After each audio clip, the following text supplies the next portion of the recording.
po ang kanyang old denture. Pwede nang palitan, no? Bakit po pala kayo may retainer? Advice niya sa akin eh. Medyo lips. Para kumapal yung lips? Oh. So, ang show sa upper teeth natin, konti. Ang show sa lower teeth natin, madami. At ang side view natin, medyo naka-protrude ito. At ito ang nagiging focus ng kanyang muka. Kasi lubog na po ito, no? Ilan taon na po sila? 53. 53. Request niya rin ang kanyang bunny teeth. Bunny teeth will make you look younger. So what we've done is pinaputi natin ang color. Complete denture case.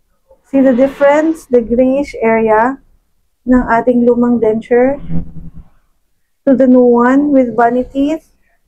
Ang bite niya po pala dito, fuller na. Siya po ang nag-design yan, ha? We can now see na ito ang ating visible sa taas. Napakaganda, Dok. Tsaka ang tagal ng inintay. Oo, tsaka sulit naman, Dok. Sulit na sulit. Tsaka napakabait niyo pa. Napakagaling. I thank you very much.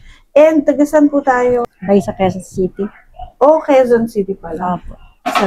Okay. So, thank you very much and enjoy your smile. Good job.